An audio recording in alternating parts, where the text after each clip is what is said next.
Okay, so I guess we should start. First of all, thanks all for coming so early at 7:30. I myself probably is still too sleepy to give this tutorial, but let's go ahead.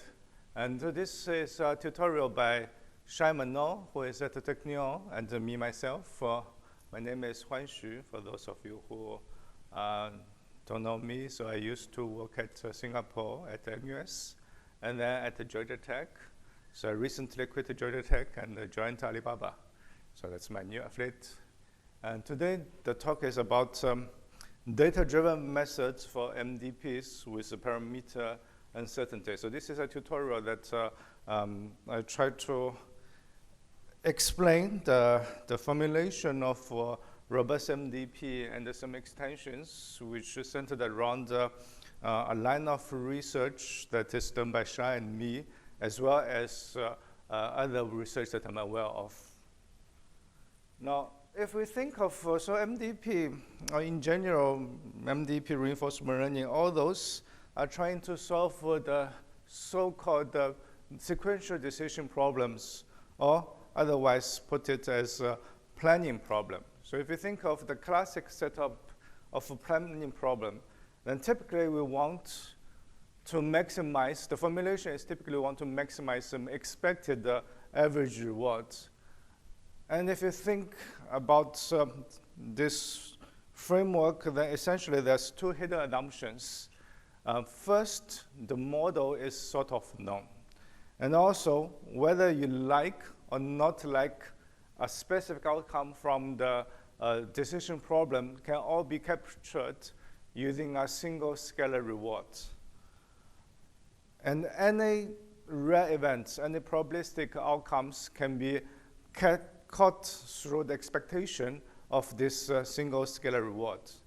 Now I'm going to argue that this may not always be the case in practice. So one motivation example that motivates us for the whole line of this research is the mail cataloger problem. So this is like a real data from a pretty large mail order retailer. It's a marketing problem. So essentially, the company wants to decide whether it wants to send or not send coupon, invitation, mail order catalog to potential customers. So in marketing science, the common wisdom says that a customer can be characterized by three dimensions or three features called RFM, recency, frequency, monetary value. So recency is when is the last time that the client has purchased from the company. Frequency is within the whole time frame, how many times this customer has purchased. And the monetary value is the average amount of spending that this client has. Now, if you think of that, then whether you send the mail order to the client this time not only has an immediate reward. So if the clients decide to purchase, then that's an immediate reward. But beyond that, because the potential action of purchasing will also change the states of the clients. So that will also have an impact of his future purchase decision. So that is essentially a dynamic decision problem. So I'm not only trying to greedily maximize the probability that the client is going to buy this time, but I also want to influence the customer so that the customer will have a long-term, in the long run, will still keep on buying the products from this company. And not only this is a dynamic problem, but every model that you can come up with will be wrong in some sense, because you're trying to model a human being. The human being is very difficult to model precisely. Now, a more detailed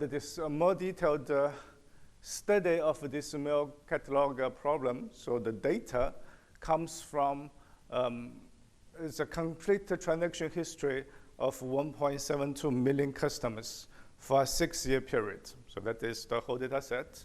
Now we constructed the MDP that has 64 states. So the 64 states is, remember we have 3 dimensions, right? So RFM, so we discretize each feature to 4 different states.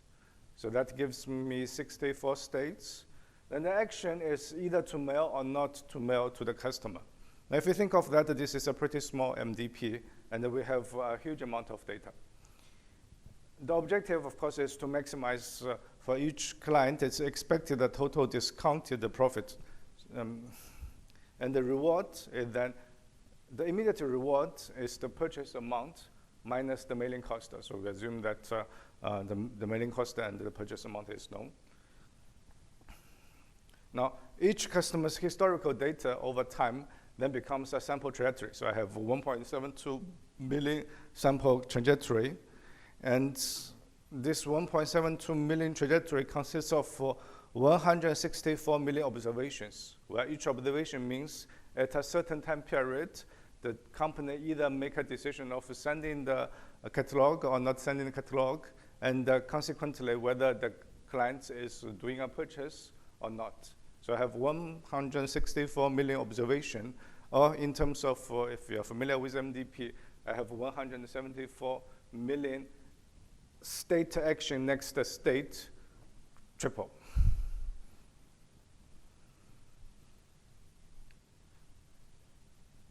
Okay, so the study here, this numerical study is trying to understand, given this large amount of data, is it possible to accurately estimate the MDP? And if for some reason there's still some difference from the parameter estimation, how bad is the impact of this parameter uncertainty? So to do this, we first divide the whole data set into 250 equal-sized subsamples. So remember, I have 172 million observations. Now I equally divide this into 250 pieces. So each subset now contains 657,000 observations.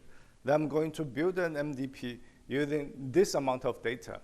And now I will going to evaluate the policy of this MDP to see whether what I get will deviate significantly from the policy that I get from the whole data set. So this is how we try to evaluate the impact of model of parameter uncertainty. Now, it was a simple calculation. You see that with this amount of subsample, then the expected reward parameter for each state is estimated using about 10,000 observations, and the transition probability is estimated using about approximately 1,400 observations, so 1,400. So that seems to be a pretty large number of observations to estimate parameters. So they expect that the MDP that you get is pretty accurate.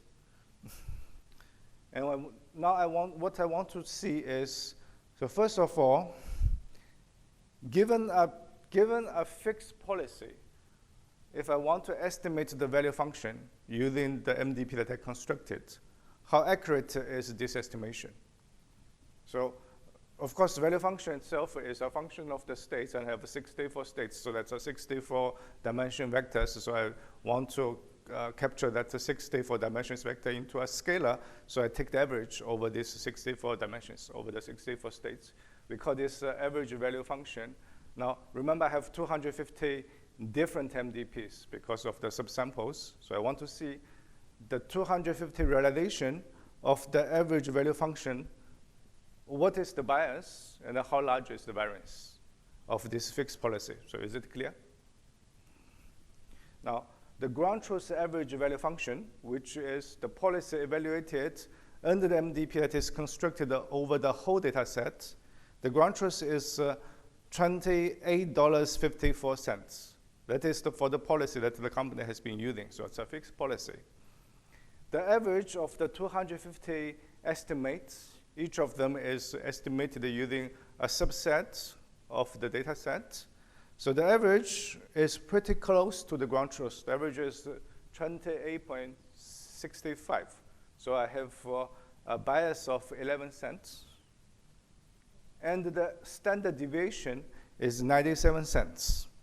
Now, the bias is relatively small. The standard deviation is much larger.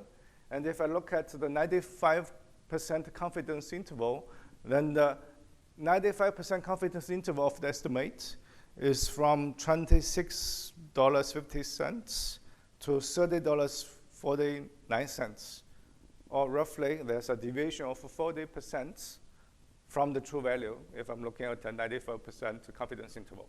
So that means with a probability of 5%, my estimation will be 40% or more deviated from the ground truth. Suppose I'm evaluating a given fixed policy with a data that is as large as, so the reward, remember that the reward is estimated with 10,000 data points, and the transition probability is estimated from 1,400 parameter, 1,400 observations. Although the data is relatively dense, but we still have a significant deviation for the estimation, but that bias is small. Now this is for a fixed policy.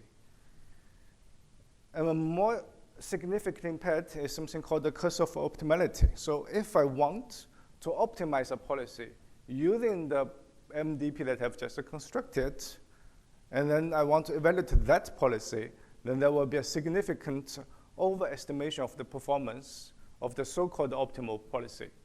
To do this, to see that, we split the entire data set now into a calibration sample and a validation sample.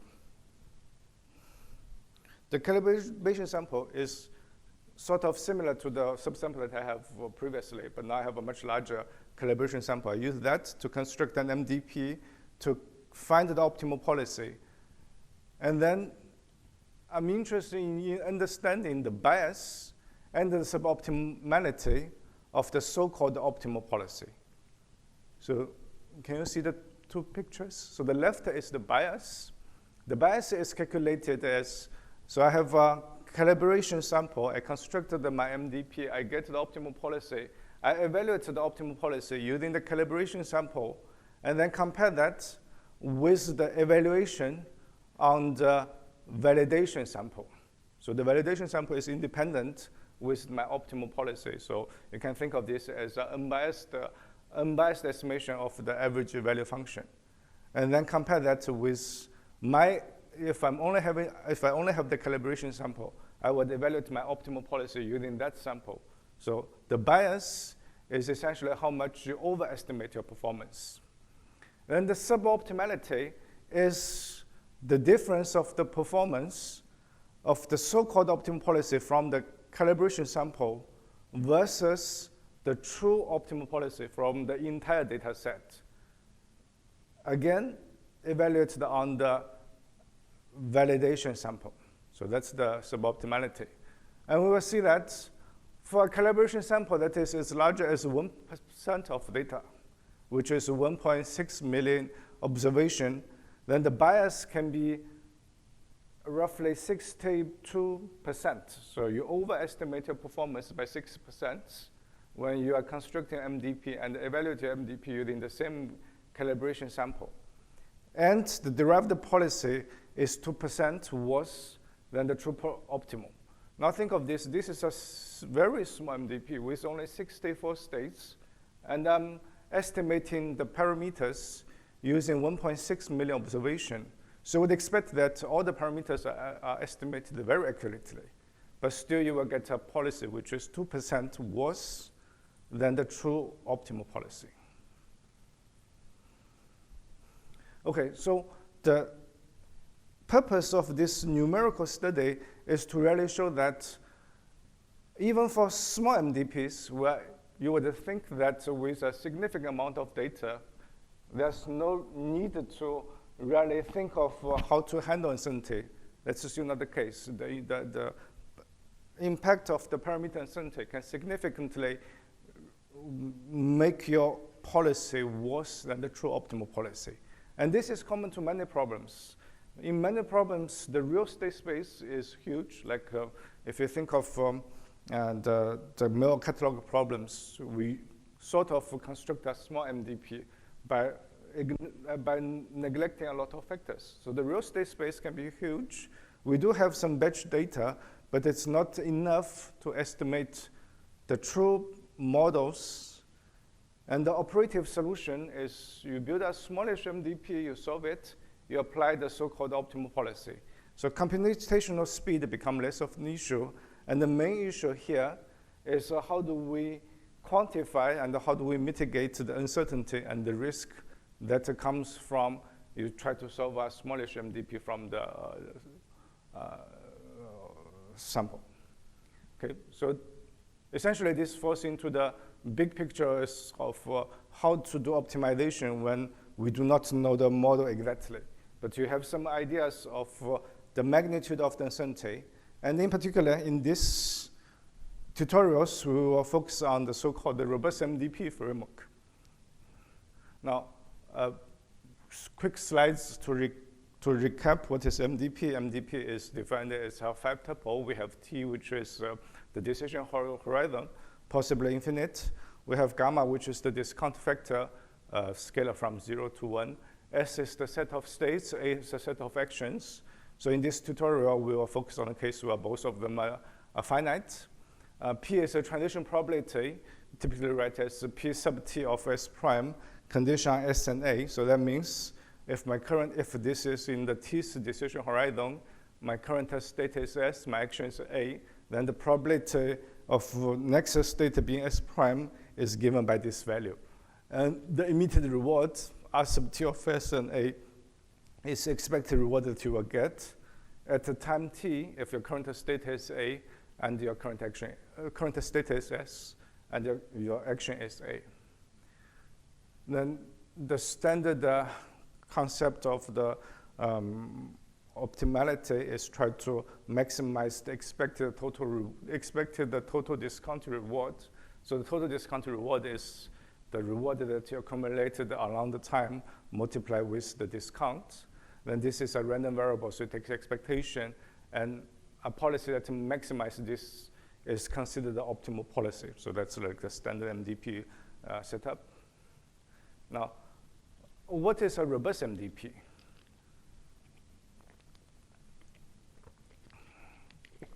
So the robust MDP framework is inspired by robust optimization. And for robust optimization to illustrate, for those of you who are not familiar, so suppose I have a linear program that I want to solve. I want to minimize C transpose X, subject to AX is larger or equals to B, but somehow I do not know A precisely. So A is subject to uncertainty. So there's two central assumptions of this decision model under uncertainty. First, the uncertainty is represented in a set-inclusive way. So instead of saying that A has a distribution, I model A is a random variable, now I say that I do not know any probabilistic information of A, but I do know that A must belong to a set. And this set is known to us, which is called the uncertainty set. So you model uncertainty in a set-inclusive way, and then the decision is a here and a now. So you have to decide X before you know the true value of A. So a set-inclusive uncertainty and a here and now decision put together that gives the so-called linear robust optimization. So essentially it says that now I need to find an X, and for every possible A within the uncertainty set, the constraint is still satisfied. So that leads to the bottom line of this slide. So I want to minimize C transpose X such that AX is larger or equals to B, but now instead of taking one A, I'm asking this to be held for every possible A that belongs to uncertainty sets. So that's called the robust optimization. So put that into the MDP framework. And then the formulation is essentially saying that I know the states, I know the actions. Now the parameters are unknown. So transition probability and the reward, I do not know the precise value. But instead, remember we want the set-inclusive uncertainty. So I have for P and R, the transition probability and the reward belongs to a known set, the uncertainty set.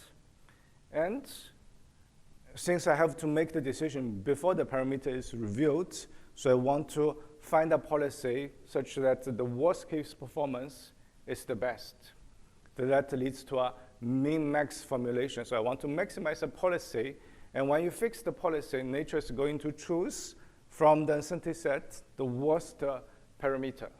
And then you will evaluate your policy against this worst parameter and see what is the performance. Okay, so that is like what is robust MDP. Now the rest of this tutorial will have 2 parts. So part 1 is about how to solve robust MDP. There's several different cases. The easiest one, where most of research has been done, is when the uncertainty is uncoupled.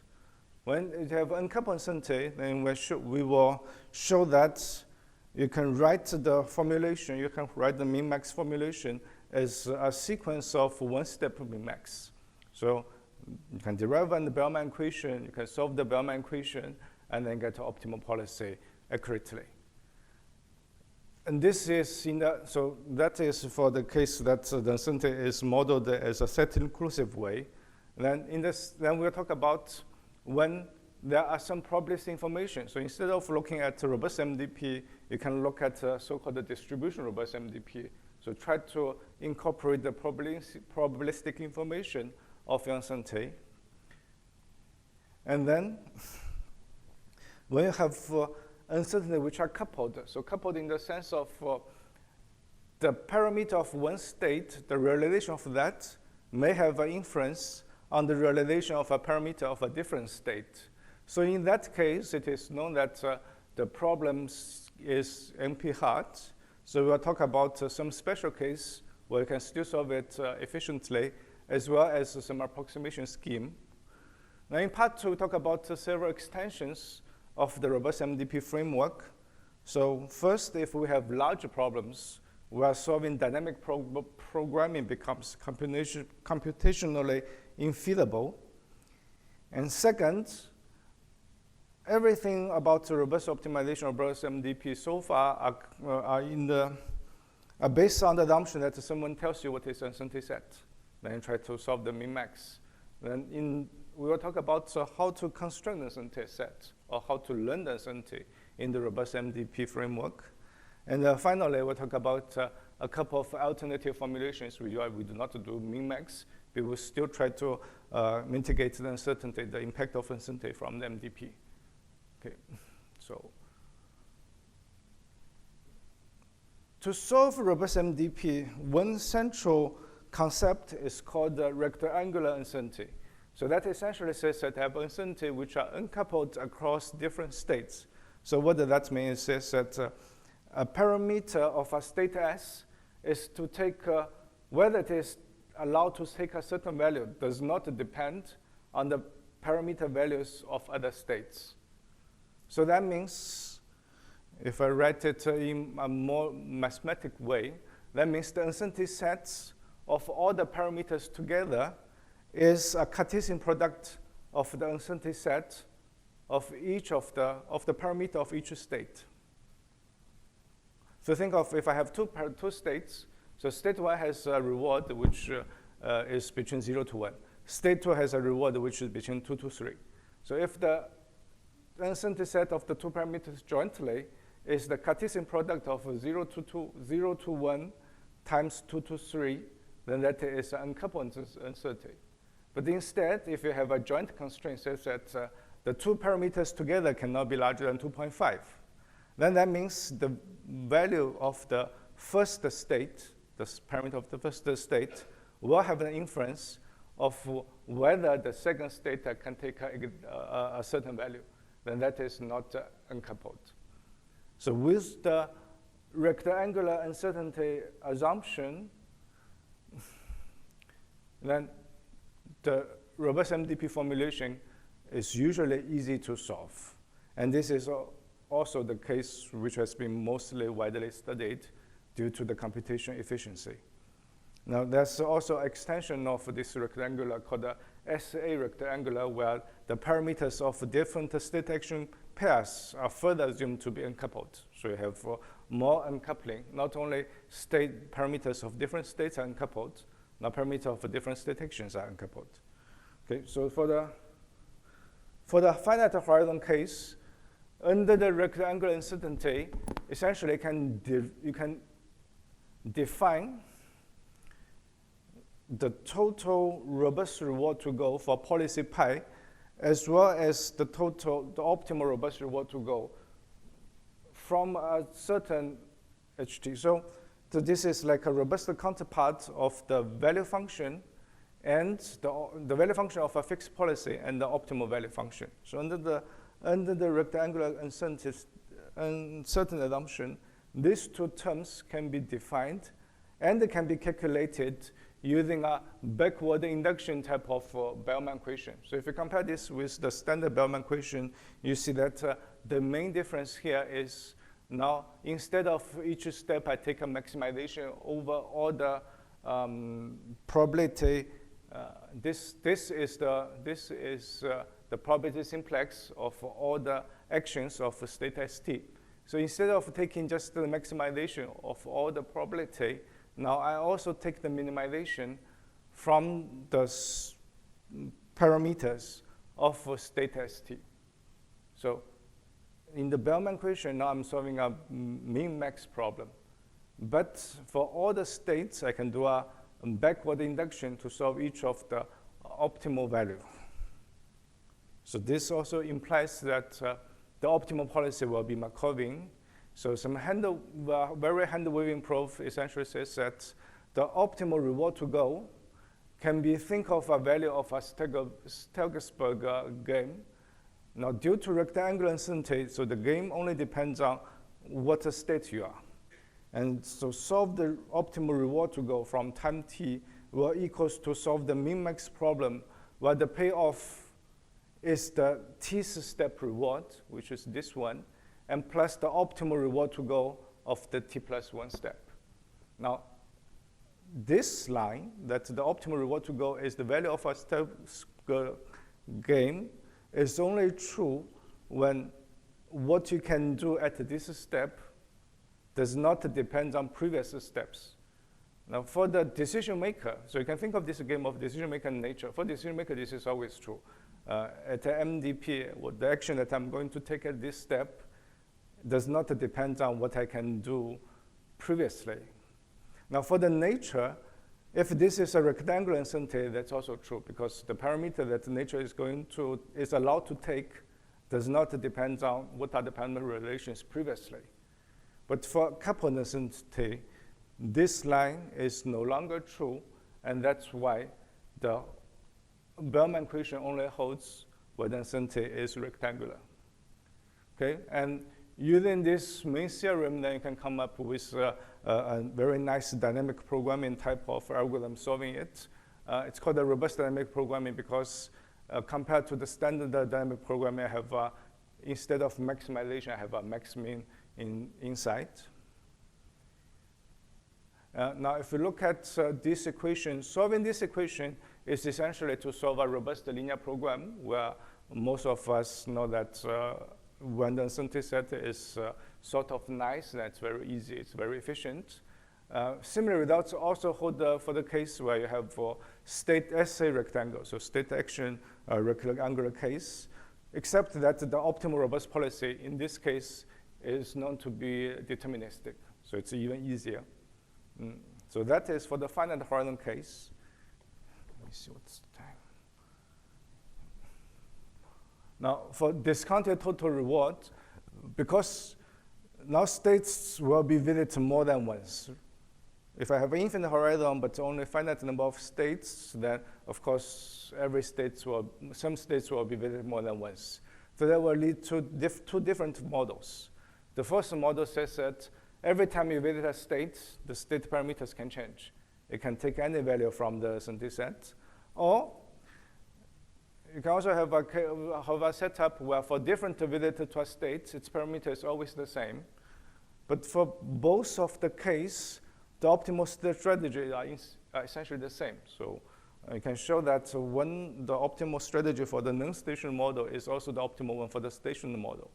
Now, for the non-stationary model, it's easy to see that all the derivation from the finite horizon case is sort of the same, except that now the robust value is defined through itself.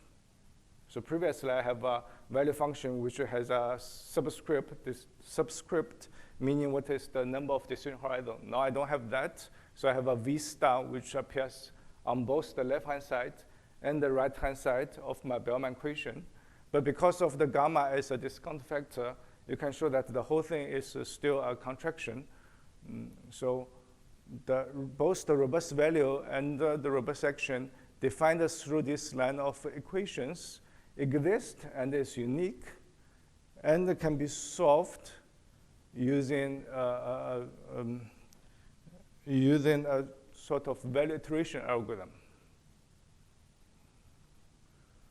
Okay, so if we look at this, I start with an arbitrary V function. I do the right-hand side many times that will converge to V star. That is the value iteration. Now, the robust value iteration only says that I need to do max-min in each step as opposed to just the maximization. So this gives me the robust value iteration. And the plug in the V into the right-hand side gives me the optimal action. We can also derive a policy iteration, a robust counterpart of policy iteration called the robust policy iteration. So now I start with fixed any initial policy. With the initial policy, I can calculate the performance of the policy under the worst possible parameter. So this is the policy evaluation. Then given the policy evaluation, I can then do a greedy improvement.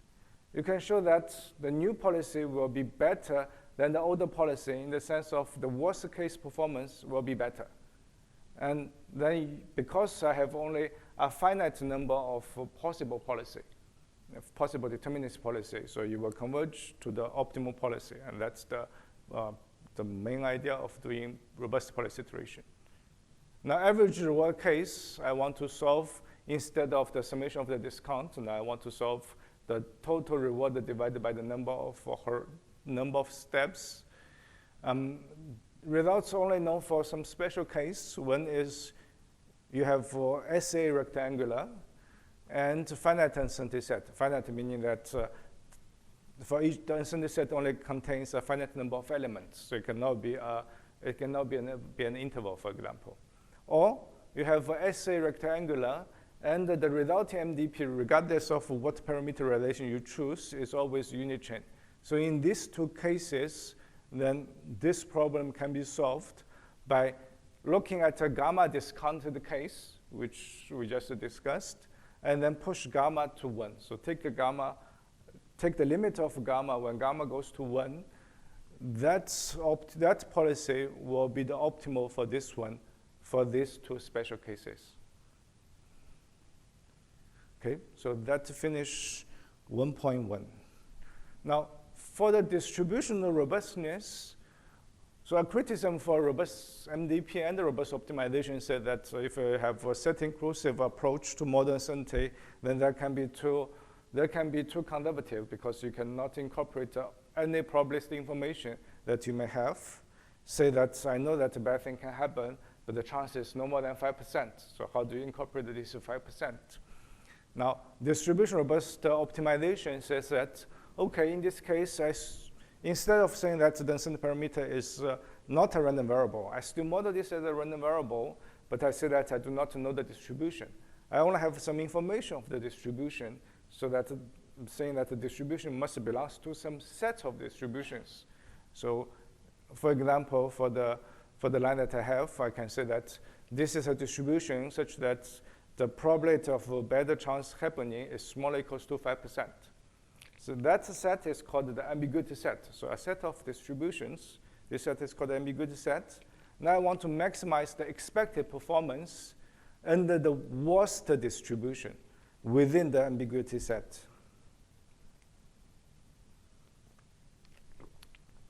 So that is distribution robust optimization. So using that concept into MDP, so we develop something called the distributional robust MDP. Now,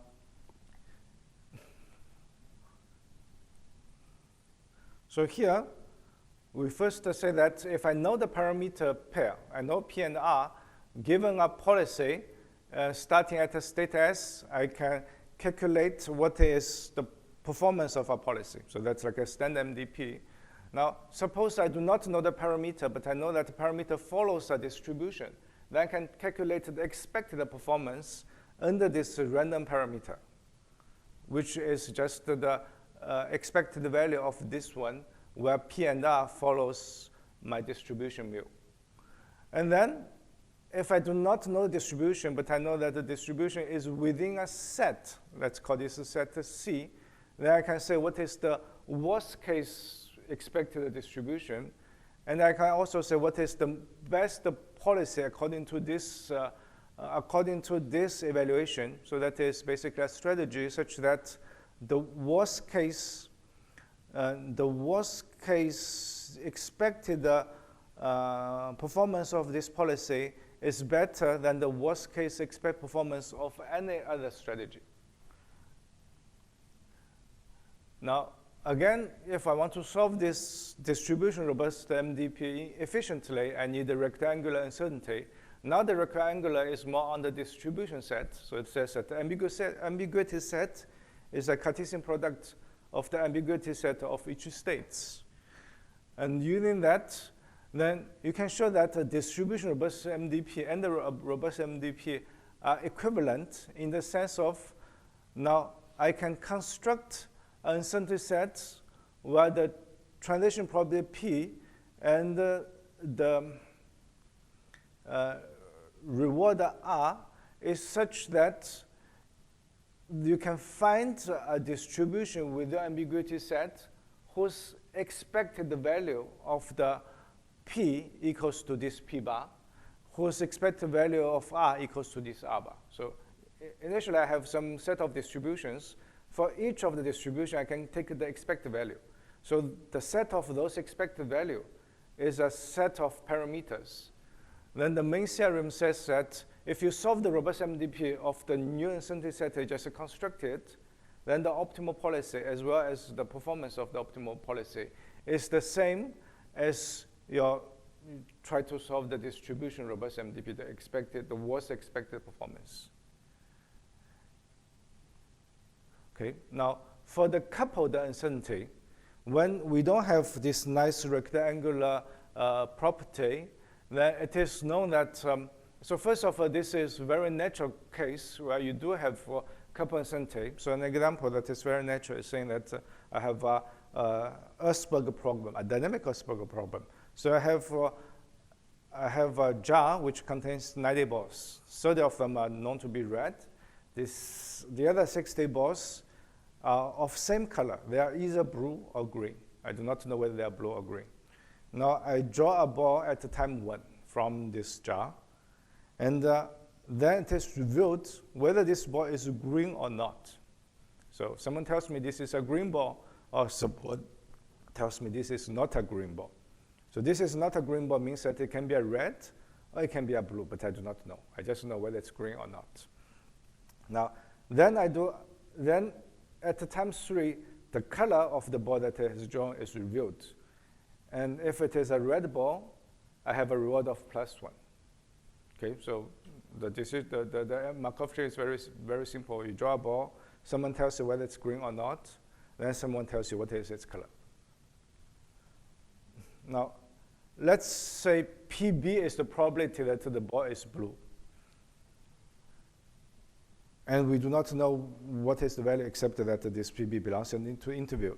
Then obviously the uncertainty set of this problem is non-rectangular because at the time 1, you draw a ball with probability of 1/3 plus alpha. Alpha is PB, is the probability that your 60 balls are all blue. And 1 minus alpha is the probability that your 60 balls are all green. So with 1/3 plus alpha, you will be told that the ball is not green. With probability 2/3 minus alpha, you will be told that the balls are all, the ball that you draw is green, right? Because the first step tells you whether it's green or not. If there's no green ball, then if the green ball is, that's all balls are blue, then you know that it is not green.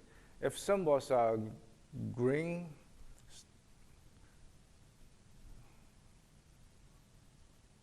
anyway, So the first step, whether you will be told that the ball is green or not, the probability of that depends on the probability that all your balls are blue.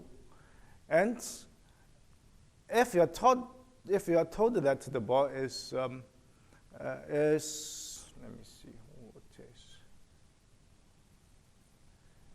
If you're told that the ball is green, then of course you know that it is not red. So that transition is deterministic. If you're told that the ball is not green, then whether the ball is a red one or whether the ball is a blue one depends on what is the probability that all balls are blue. And that also depends on the initial probability alpha. Remember, initial probability alpha is what is the chance that all balls are blue and what is the chance that all balls are green. So the same alpha will appear in both this transition as well as this transition. And that's very natural. So there's no way that you can decouple these two parameters. They're naturally coupled. Okay? The bad news here is if the uncertainty set is coupled, then very likely you cannot solve it. So even if the uncertainty set is very simple, it's represented by a set of linear constraints, then just to decide whether, if I fix a policy asking whether the worst case expected total reward is above a threshold, even to evaluate a policy, is strongly NP harder. So not only that you can not solve it, you cannot evaluate it, you cannot even approximately evaluate it. And the proof is by reduction to integer program. Now, but in some cases, the optimal strategy can still be obtained. And in general, we can resort to approximation approach. So a special case that you can solve this, we call it lightning does not strike twice. So essentially, for those of you who are familiar with the robust optimization, essentially this is, the idea is very similar to the price of robustness framework, where you say that the parameters are allowed to deviate, but I have a constraint on how many times or how many parameters are allowed to deviate.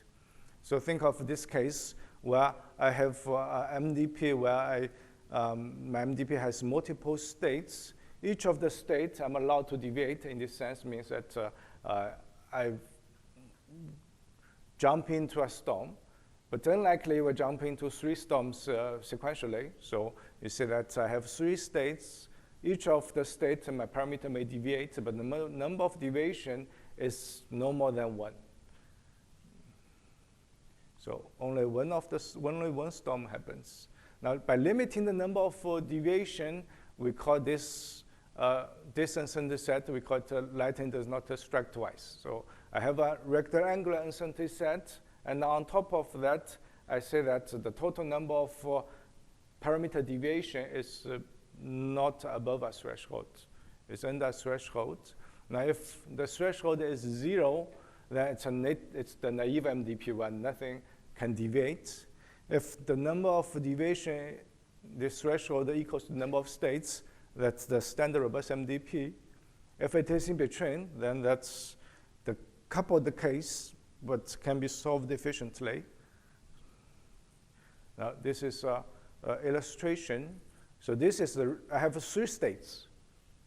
And for each state, the uncertainty set is an interval. So the right-hand side is the standard rectangular uncertainty set where you allow all the parameters to deviate. Then this one is when you allow 2 out of the 3 parameters to deviate.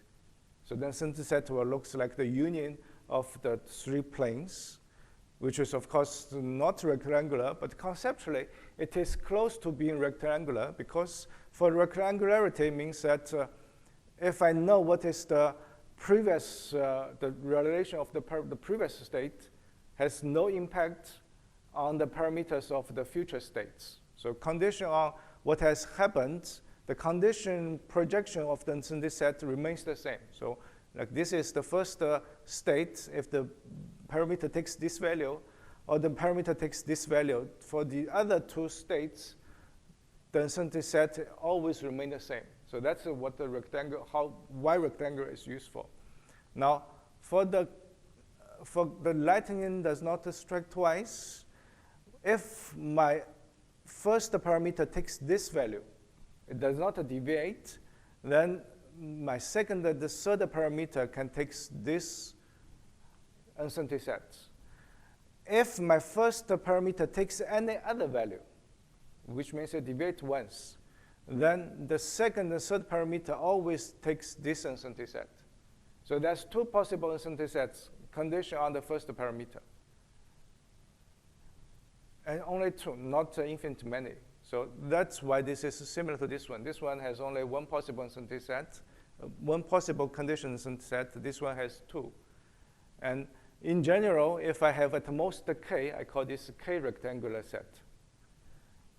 Now, for lightning does not strike twice, you can show that there's at most k plus 1 possible conditional projection. So if I allow you to deviate it 10 times, then it will be 11 rectangular uncertainty sets. Now, for a robust MDP with LDST, as well as any k rectangular uncertainty set, you can solve it efficiently. The main idea is the history of all the parameter realization does matter, which makes the problem more difficult than the case with rectangular uncertainty set. But you can capture all the information by a sufficient statistics, which is just the number of deviation. So whatever has happened before, I only need to know how many times the parameter has deviated. I do not need to know any other information. So I expand my state space so that the number of parameters deviated becomes part of the state. Now you can show that the problem cannot be reduced to a robust MDP, but with this expanded state space. But on the other side, the robust MDP now have a rectangular uncertainty set. Similar idea holds for other rectangular uncertainty sets too. Okay, 40 minutes. So I have a very quick illustration. So suppose this is my state. I have two actions. Action 1,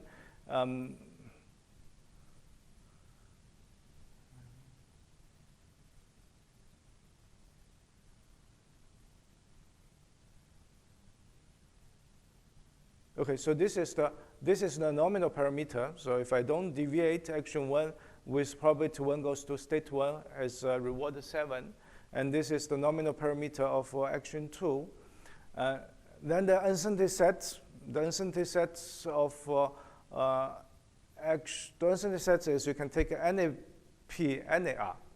Okay, so in this to solve the LDST of this one, then I need to expand my state space to incorporate how many deviation I have happened, or how many deviation I'm allowed. So say that S11 means that currently I'm at state 1, and I still allow 1 deviation. So that's one. So nature has a budget of 1 parameter deviation. So if nature decides that he's not going to use it at this step, then he still have the budget. The budget still remains, but he needs to use the nominal parameter. If nature decides that he is going to deviate, then he can choose any p and r within the uncertainty set, within the uncertainty set of that state, but the budget now becomes 0. So the next state becomes S1, where the allowed deviation becomes 0. Similarly, for action 2, that's the same. If nature decides that it's not going to use the parameter deviation, then it will use the nominal parameter, but nature still keeps its budget. Otherwise, nature can choose what is the realized parameter, and then the budget of nature becomes 0. Okay. Now, a second special case is when you have only the reward being uncertain, the transition parameters are known. In this case, to solve that, the main insight is there's a 1-to-1 relationship between the state action frequency of an MDP and the policy. And the uncertainty not only affects the total reward accumulated, so I can use the so-called dual LP form of the MDP. So more precisely, here, the XSA will be the total discounted number of visits to state action pair S and A. And I know that this polytope, any vector within this polytope, I can construct a policy such that the expected total number of visits to S and A equals to this vector. And vice versa. For any policy, the number of total expected visits will be a vector that belongs into this polytope. Now, since P is known, so this polytope does not change. The only uncertainty here is the reward that I have. So now it becomes a robust LP where I want to maximize, I want to find an X within this polytope where when it is evaluated with the worst reward, my objective function is still the largest. So that the standard robust linear program is easy to solve when you only have a reward being certain, but the transition probability is no. And when you solve this X, the optimal policy can be given by taking this formula. Okay, so that is two special cases when you have uncoupled, you have a coupled uncertainty, but you can still solve it efficiently. Now, in general, when you have coupled uncertainty set, we know that even evaluate the performance can be NP hard. So I want some approximation method. So one way is to basically look at a conservative approximation based on linear decision rule. So how does that mean? I have the uncertainty model, which is saying that my reward is known, the transition probability are unknown, and I say that they are affine to some underlying parameter. So underlying parameter belongs to a set, and all my transition probabilities are a fine function of that. Then that allows my coupling between the parameters of all the states, because they are all affine to the same underlying parameter. Now give a station policy pi and a parameter, then I can write down what is the transition kernel and what is the rewarded parameter.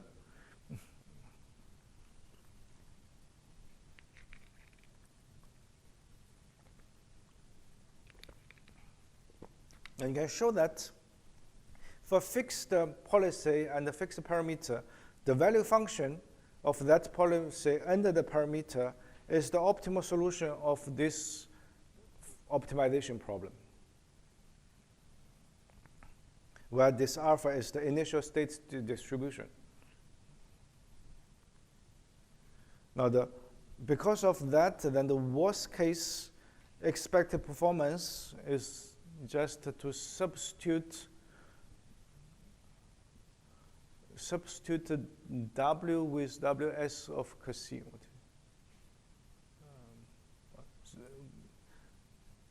So the worst case expected performance of a policy pi can be written as this optimization problem. But the caveat here is I need to choose W Cassie after Cassie is revealed. So I'm looking for an arbitrary function that maximizes this whole thing, which of course is inefficient. You cannot solve it because this is an arbitrary function form. And you can but if we restrict my WKC to a certain function, then that becomes easy to optimize, and they provide a conservative approximation. Say, for example, if I want to restrict the WKC to a constant function, then that is the same as solving a robust MDP of a rectangular uncertainty set. Now, since I have a non-rectangular uncertainty set, then I can say, for example, I set the function of Cassie as a linear function, so-called the linear decision rule. If I plug in this, then I will see that evaluate the robust performance of a policy can be written as this optimization problem, where WKC equals to, where this function must take the affine function form. Depends on the set of uncertainty sets. This is usually easily solved or can be approximated. But this only gives you a way to evaluate the robust performance. Now, to find an optimal policy still leads to a difficult optimization problem, which is a bilinear optimization problem. but you can solve using, not solve, but you can find a reasonable solution using iterative optimization heuristic because it's bilinear. So you fix one of them, you solve the other, which is a linear optimization problem, and vice versa, until you cannot make a progress by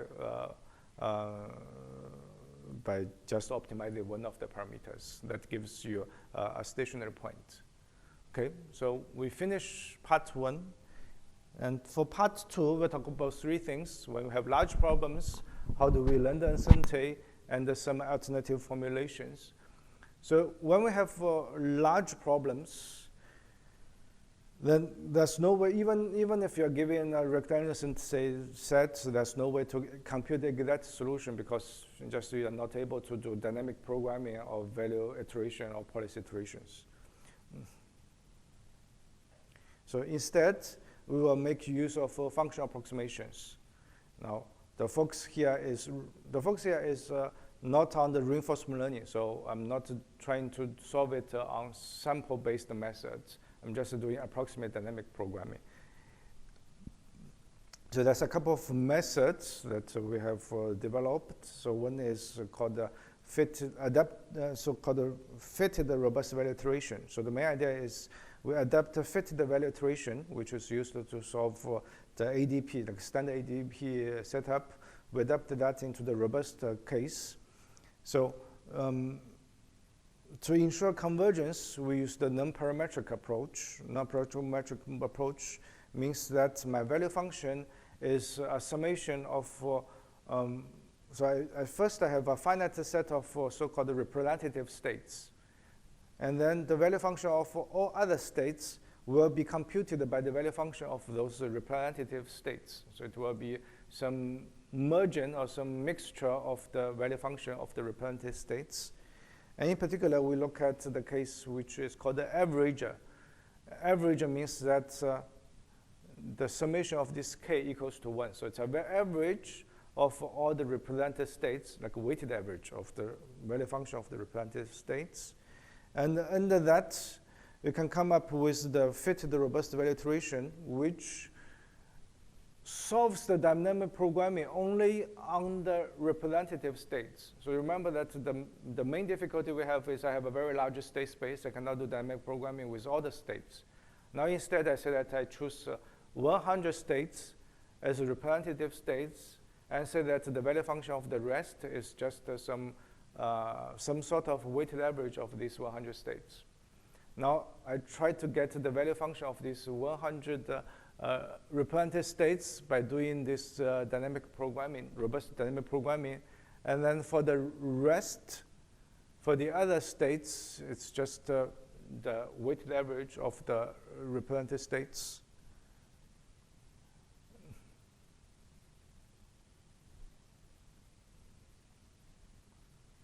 And you can show that this guarantees convergence. And the expectation that we have in the previous slide, it can be costly to evaluate, but I can replace that by a finite sample average. And the algorithm will give us the value function, and the policy can be calculated essentially by a one-step greedy evaluation. So that's the first method that we developed. And the second method is robust Q-value iteration. That's for the case with your SA rectangular uncertainty set. So instead of finding the value function, now I'm looking for the Q function. Again, this is in the case that you have some representative state action pairs, and the Q function of all the other state action pairs is a weighted average. And using a similar algorithm, the main advantage here is to determine the policy now becomes easy because you are only picking the optimal action from a finite number of states, and it does not involve, compared to the previous slide, it does not involve this costly expected value. So here I don't have to calculate the expected value. I just need to look at all the Q functions and pick the largest one. So the computation can be significantly less costly when obtaining the optimal policy. So that is one line of algorithms. Basically, that's a type of value iteration. It's based on value iteration. So Either you do value function or you do Q function, and the main idea is you find a set of representative states, you try to do dynamic programming over that, and then extrapolate the value of the representative states into the whole state space. So this is the Q-value iteration algorithm. Then the second line of algorithms is when instead of having this extrapolation type of value function approximation, I'm looking for a more structured value function approximation, namely like a linear value function approximation. So for linear value function approximation, it is known that value iteration. So even the vanilla in standard MDP case, value iteration may diverge. So typically people using policy iteration type algorithm. So that means you start with a policy, fix a policy, then evaluate the value function of that specific policy, and then do a policy improvement. When you evaluate the policy using linear value function approximation, and here the value function will approximate that using a linear structure. So that means for each state, I construct a state feature vector, and then the value of that state equals to the state feature vector multiply with, take inner product of this with a weight. And my learning is basically to find what is the optimal weight. And this weight will gives me the value function of all the states since the feature vector is known. If I write it in the matrix form, then phi is the feature matrix, meaning that each column of that is the feature vector. So given a policy pi, let's define this as the robust Bellman operator. Then we know that for a fixed policy, the robust value of policy will satisfy this Bellman equation. So that is this is the thing that we discussed in the rectangular case. Now, caveat here is, of course, when you solve this, you get a v pi, which probably does not belongs to the range of phi, does not has the linear function form. And since we restrict ourselves in the linear function form, then instead, we will replace the robust Bellman equation by the project robust Bellman equation. Say that I want to find a function v. Now remember, v has this phi w form.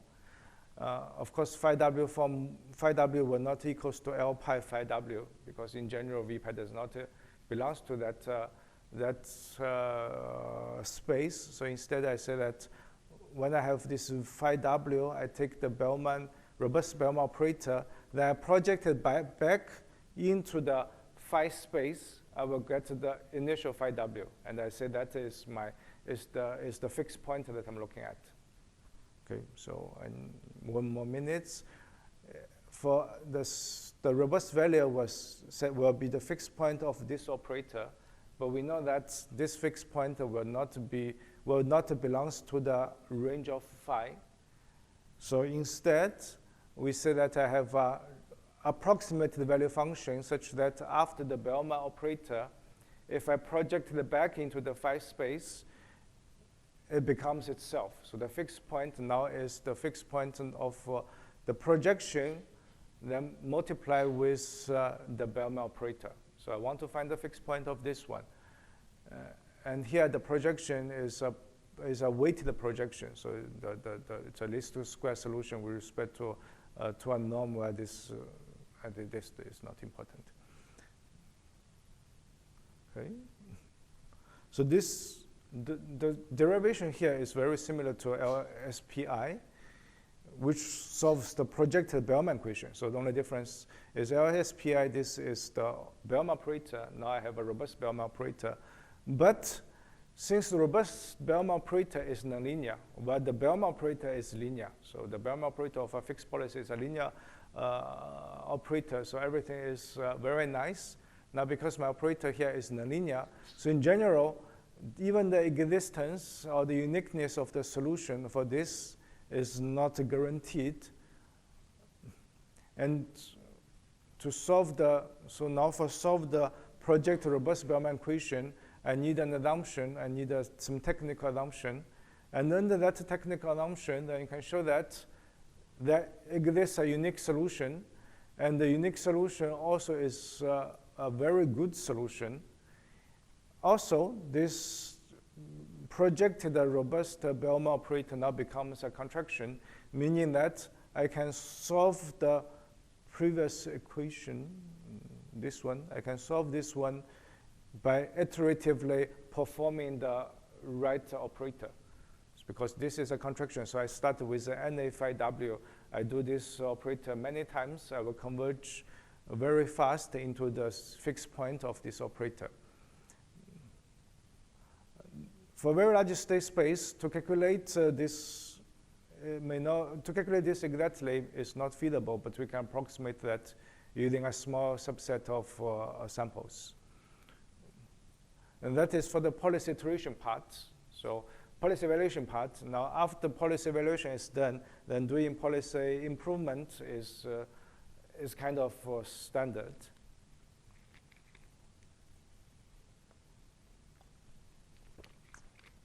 And you come up with a performance guarantee which is very similar as a standard least square policy iteration. Okay, so that is for the larger problems. So for the larger problems, we have two sets of algorithms. One is essentially a robust version of value iteration. And one is a robust value of policy iteration. So for robust value of iteration, the good thing there is we don't need additional assumption, but we can only work with function forms, which is average. So you have some representative states, and the value function of other states is a weighted average of those states. Now for the policy iteration type of algorithms, we are able to work with more structured value function approximations, like linear function approximations, but we do have some additional assumptions to ensure convergence. Okay, now the next part is about how do we learn the uncertainty. So where is the uncertainty coming from? So if you think of the question of when I construct my MDP, where does the uncertainty comes from, then you see that there's two different types of parameter uncertainty, which we call stochastic and adversarial. Stochastic means that there is a true P, there is a true R. So my MDP model is actually accurate, only that the parameter estimation is not accurate. The reason because we only have a finite number of sample data points, so I cannot estimate the parameter to arbitrary precision. And the second type we call adversarial uncertainty basically says that whenever there's no true P, true R, so each time you visit this state, actually you are seeing a different parameter. And the reason is because we probably construct MDP by simplifying the model. So the true model may incorporate a lot of factors which we either cannot measure, or we think that the impact is minimal, so we ignore those factors. Now, when you visit the states, because of the ignored factor, the parameters may be different. So the question that we want to answer here is, if I'm able to collect more data, so I have a problem where I do not know the nature of the uncertainty, but I'm able to collect more data. So can I identify the type of uncertainty? If I know that uncertainty is stochastic, can I learn the value? And if I know that uncertainty is adversarial, so that the parameters can change, can I really end the level of the uncertainty? Okay, so a more formal setup. So we have an MDP where I normalize the reward between 0 and 1. For each state action pair, I'm giving a class of nested uncertainty sets. So now instead of tell you what is uncertainty set, I say that these are the potential possible uncertainty sets. I do not know which one is correct, but I give you a set of sets. I have one assumption here that this is nested, meaning that take any of two sets from this class, one is a subset of the other. So whether this is a realistic assumption or not, this is up to debate. Now, for each pair, it can either be stochastic or adversarial, which we do not know. if this is a stochastic pair, then it means that it has a true P, it has a true R. Of course, I do not know what is its value. I want to learn that. If it is adversarial, then it has a true uncertainty set. So the parameters the nature can take any value within this set. I do not know the uncertainty set again, but I know that this must belong to the class I give you, the potential, all the possible uncertainty sets. Okay, and since I'm going to learn it, I need to allow that you are able to play this MDP many times. So if that is the formulation, what can we say about this learning procedure? So what can we hope to achieve? Or to put it that way, what is the challenge here first? So the challenge here is we are not trying to say what nature is allowed to do for all the adversarial state action pairs.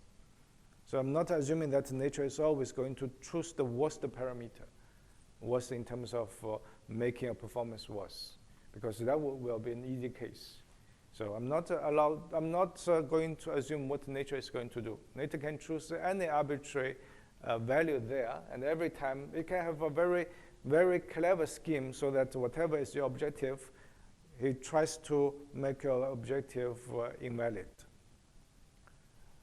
Now, if that is the case, then obviously, if I want to exactly identify the type of uncertainty, it becomes impossible, because suppose this state action pair is adversarial, but if every time I visit it, nature always gives me a same value, then there's no way that I know this is adversarial, right? So if my goal is saying that I want to exactly identify whether this is stochastic or this is adversarial, then nature has a way to make this invalid. Also, if you're thinking along the standard online learning type of guarantee, you want a diminished regret against the optimal stationary policy in hindsight, then it's also not possible. So to put it another way, this means that you are not able to take full advantage if the adversary chooses to play in a dumb way. So if the adversary is not playing its best, we are not able to always take full advantage. But what is possible is, suppose that there's the true robust MDP is known. So what does that mean? It means that I know what is the stochastic pair, I know what is adversarial pair. For the stochastic pair, I know what is the true P and R. For the adversarial pair, I know what is the true uncertainty set. And remember that because everything is rectangular now, so we can solve the robust MDP. You can also have the min-max value of the optimal policy that I have, assuming that nature is choosing the worst parameter. So what can be shown is, without any of those information, I can come up with an algorithm, compare with this min-max value, I have a vanishing regret. So if nature is playing its best, I will not perform worse than the optimal policy of the robust MDP. If nature is playing dumbly, sometimes I probably will be even better, but I will never be worse than the min-max value of the true robust MDP. Does that make sense? So I have a vanishing regret against essentially the game.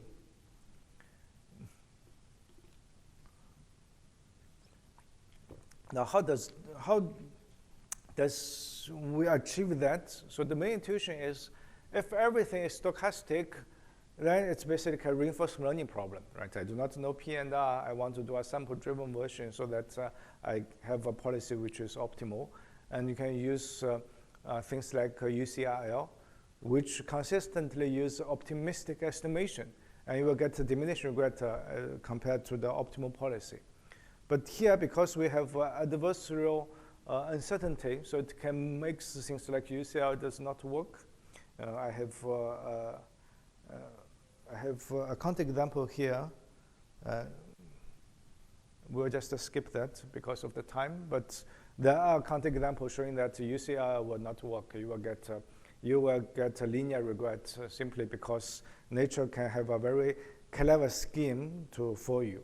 And UCL is based on that everything is Markovian, the assumption that everything is Markovian, which is broken here. Okay, now, because of that, we still want to be optimistic like UCRL so that I can learn, suppose it's stochastic, I can learn the parameter, but we also want to be cautious knowing that sometimes some state action pairs are adversarial and the nature can play very nasty there.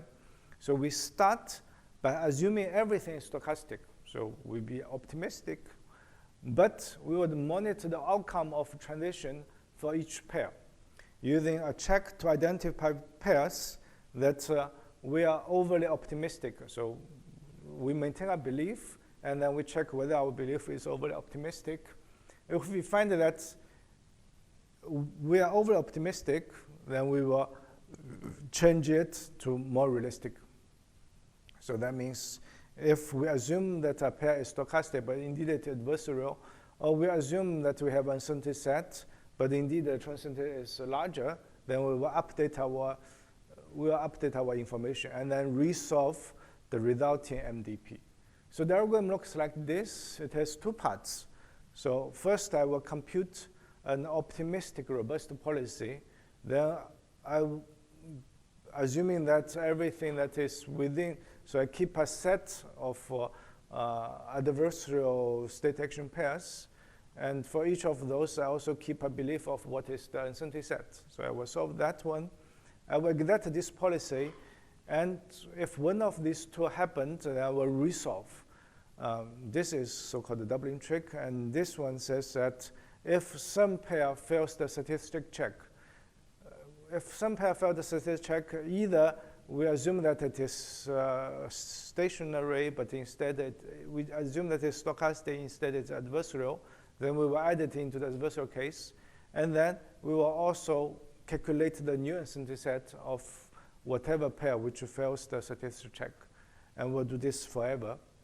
So to compute the optimistic robust policy, you will see that essentially for every state action pair that we assume this is adversarial, we are doing a robust dynamic programming. So I solve a min-max problem. And for every pair that is we assume to be stochastic, we look at optimistic estimate. So that's why it's called optimistic robust, because for adversarial we want to be robust. For stochastic, we want to be optimistic. And then the statistics check essentially is comparing two things.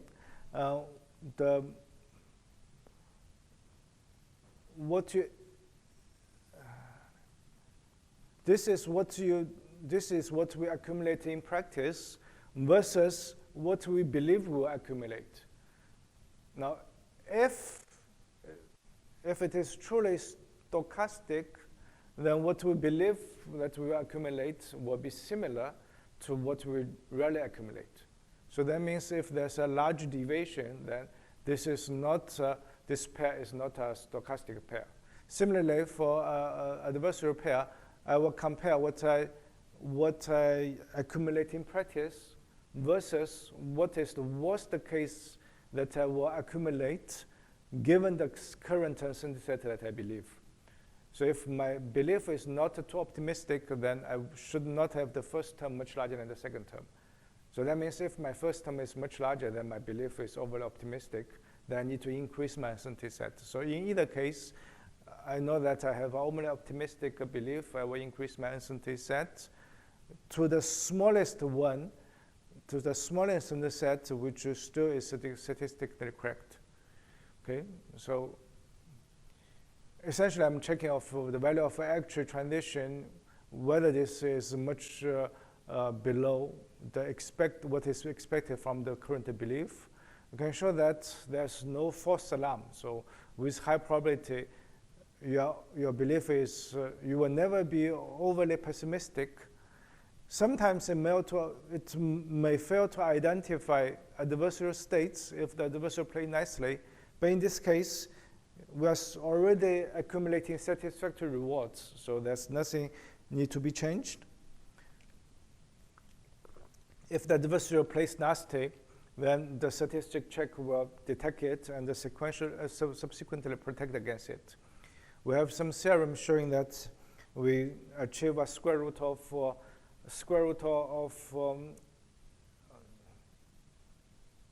me see.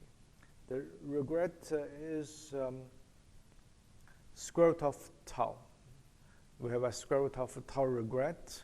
Tau is the number of topo steps. And for infinite, if the uncertainty, the class is infinite, then we also have a diminishing regret, but now the rate is slightly worse. It becomes a 1/3 tau to the 1/3, tau to the 2/3, tau to the 2/3 regret. And this is for the finite episode MDP, where you are allowed to repeat the MDP many times.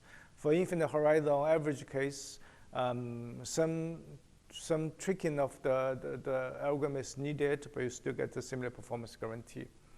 Okay, now the last part is about alternative formulation. So far, we are talking about the robust MDP, which is essentially focused on the min-max objective scheme. Now, some may argue that the min-max can be too conservative. Then we look at some alternative formulation. All of them are still focused on trying to mitigate the impact of parameter uncertainty. So we talk about we developed 3 possible ways. So one is robustness performance trade-off, trans-constraint, and the minimal regret. The main issue of all of them are more challenging than standard robust MDP. So for robustness performance trade-off, suppose that the decision maker is, instead of just giving the uncertainty set, it also gives you so-called nominal parameter. So you can think of this as the nominal parameter describe what is the likely case, and the uncertainty set tells you what are all the possible cases. So I want to find a policy such that the nominal performance is good because that's the likely case, but also the worst case performance is also not too bad because that's the worst case. It may happen. So I will say that, let's say, given a policy, P pi is its performance under the nominal parameter, and the R pi is its robust performance, which is a performance under the corresponding worst parameter. And my goal is to say that is it possible to find the Pareto efficient policy, so a policy that achieves a good trade-off between the two.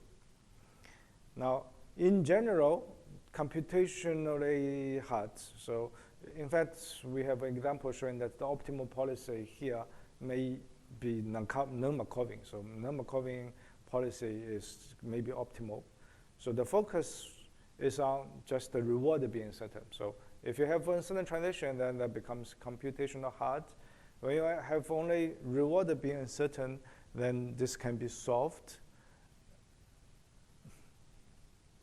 And to solve that, let me see how much time we have. We have 5 minutes. I will skip these slides. The main idea is when only the reward is subject to uncertainty, then you can come up with a value which is a convex combination of the worst, convex combination of the nominal performance and the worst case performance under the optimal policy. So you can think of this as the optimal trade-off value. And then the optimal trade-off value will satisfy a robust Bellman equation. And moreover, solving this, you can solve this for all the possible trade-offs. So lambda is a trade-off parameter. You can solve this for all the possible lambda if the uncertainty set is a polytope by using parametric linear program. That's for the finite horizon case. For infinite horizon case, you can solve using the dual LP form of MDP. Remember that when the transition parameter is fixed, then the state action frequency corresponds to the polytope. We just see this polytope. This, since my P is fixed, so this one does not change. And then the robust performance trade-off is just solving the robust linear program where the objective function is now calculating the weighted, is the convex combination of this is the nominal performance, and this is the worst case performance. So I want to solve the optimal trade-off here. And again, when this thing is a polytope, this becomes a standard parametric linear program, and you can solve for all the lambda. Okay, so that is for the performance robustness trade-off. So the takeaway is if the uncertainty is in transition probability, then there's no hope to solve it. If it's only on the reward, then not only can solve it, you can solve for all the trade-offs simultaneously if the uncertainty set is polytope. And for percentile optimization, so I want to handle the uncertainty by thinking that this is a random variable, and I'm looking at a Bayesian point of view. So I want to, so basically both parameters are now random variables with a joint probability distribution, and I want to measure the policy based on a chance constraint form. So I want to maximize the, let's say I have epsilon b in my threshold, 5%. So I want to maximize the 95% performance, the probability of the performance. So for the uncertain reward case, then you can, using the previously discussed relationship between the state action pair and the state action pair and the polytope, we know that the chance constraint MDP can be written as a chance constraint LP. So now the object function becomes that the probability of this C R transpose X is larger or equals to Y. That probability is larger than 1 minus epsilon. But a chance constraint LP, we know in general this is NP hard, except for certain classes of distributions. So for example, if I know that my reward parameter, this distribution is a Gaussian distribution, then this becomes something that can be solved efficiently. For uncertain transition probability, then it's much more computational challenging. We only know results when this follows a Dirichlet pair, because when it's a Dirichlet pair, then it's a self-conjugated one. And in this case, you can do some second-order approximation. In this case, we cannot solve it exactly, but some approximation is possible. Then the third formulation is so-called the maximum regret. So a decision maker, in many cases, may evaluate a strategy in a comparative way, in the sense of that it wants to compare what it gets from some, you will say, some anchor point. So like a goal of portfolio optimization is often to beat the market. So a natural measurement here is called the parametric regret. I want to see what I get versus what I could have get. So if I know the parameters beforehand, I can solve the true MDP. That is the best that you can get. You want to measure the gap between what you get versus the best that you can get. So this is called the parametric regret. And I want to see whether I can minimize that. Again, the case with uncertain transition probability is hopeless. So we only focus on where the reward is uncertain. So in this case, for a strategy pi, with respect to a given parameter, is say that what is the performance of your policy versus what is the optimal policy. And then since I do not know what is the true R, then the maximum over all possible R is the maximum regret of the policy, of a policy. And the question is it possible to find a policy such that this is minimized? So we call that the min-max regret strategy. So finding this min-max regret strategy is essentially to solve this one, to minimize this one. But the thing is, even to evaluate the maximum regret of a strategy with an uncertain reward, it seems to be easy, but even evaluating this is already NP hard. But still, we develop a subgradient type of algorithm because the whole problem itself is a convex problem with respect to x. The only thing is to evaluate a subgradient can be NP hard, but we can recast this as a MIP. So you can solve a MIP problem, find the subgradient, and then do a subgradient type of algorithm to solve this case. Okay, now to summarize, we have two parts. One part is about how to solve robust MDP. We know that for uncoupled case, the problem is relatively easy. We also know how to do distribution robustness, again, under the rectangular assumption. When the uncertainty are coupled, then the computation can be much more challenging. We know a couple of special cases where one can solve it. We also have a general way of approximate it based on linear decision rule.